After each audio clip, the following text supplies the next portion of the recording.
नमस्कार, मी शिवानी लकडे. पॉलिटिकल महाराष्ट्रामध्ये आपलं स्वागत. बऱ्याच काळापासून हिंसाचाराने ग्रासलेल्या मणिपूरमध्ये अखेर राष्ट्रपती राजवट लागू करण्यात आली आहे. केंद्रीय गृह मंत्रालयाने या संदर्भात एक अधिसूचना जारी केली आहे. रविवारी 9 फेब्रुवारीला संध्याकाळी भाजपचे एन बिरेन सिंह यांनी मुख्यमंत्री पदाचा राजीनामा दिला होता. एन बिरेन सिंह यांनी आपला राजीनामा देताना राज्यामध्ये 3 महिन्यांसाठी राष्ट्रपती राजवट लागू करण्याचाही प्रस्ताव दिला होता. त्यानंतर मणिपूरमध्ये राष्ट्रपती राजवट लागू होणार असल्याच्या चर्चांना उधाण आलं होतं. अखेर मणिपूरमध्ये राष्ट्रपती राजवट लागू करण्यात आली आहे. मणिपूरमध्ये मागच्या 2 वर्षांपासून तणावजन्य परिस्थिती आहे. मणिपूरमध्ये कुकी आणि मैती या 2 समाजांमध्ये 3 मे 2023 ला संघर्ष सुरू झाला.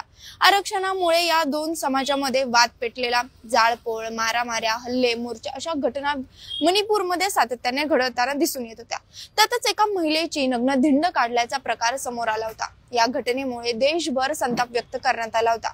या हिंसाचारात 180 पेक्षा जास्त नागरिकांचा मृत्यू झाला असून शेकडो नागरिक हे बेघर झालेत. आणि हे सगळं रोखण्यात मणिपूरचे मुख्यमंत्री एन बिरेन सिंह अपयशी ठरल्याचा आरोप लावले गेले.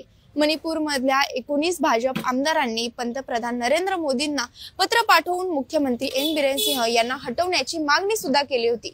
या पत्रावर स्वाक्षरी करणाऱ्यांमध्ये विधानसभा अध्यक्ष थोंगचम सत्यव्रत सिंह, मंत्री थोंगम विश्वजीत सिंह आणि युमनम खेमचंद सिंह यांचाही समावेश होता. पण अखेर 9 फेब्रुवारीला संध्याकाळी एन बिरेन सिंह यांनी राजभवनात जाऊन राज्यपाल अजय कुमार भल्ला यांची भेट घेतली आणि त्यांच्याकडे राजीनामा सादर केला.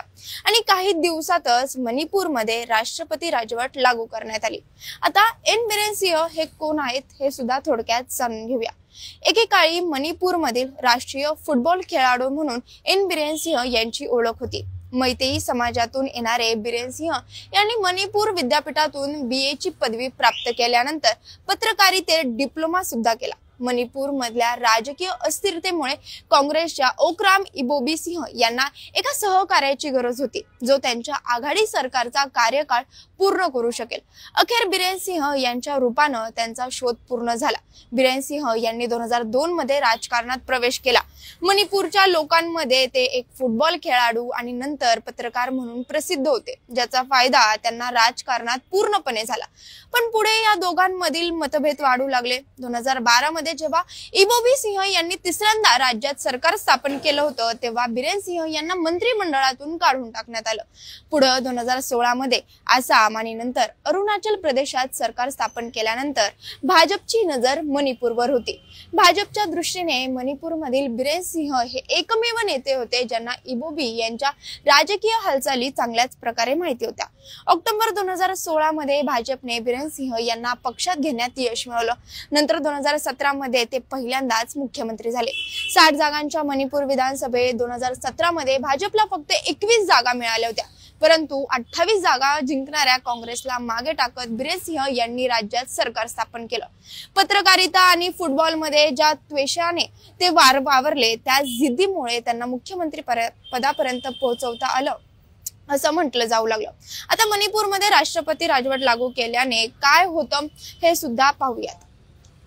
हे राज्यातील शासकीय कारभार संविधानानुसार चालणं शक्य नसल्याचा अहवाल जर राज्यपालांनी राष्ट्रपतींना दिला किंवा राष्ट्रपतींची स्वतःची तशी खात्री पटली, तरी राष्ट्रपती त्या राज्यात राष्ट्रपती राजवट लागू करू शकतो.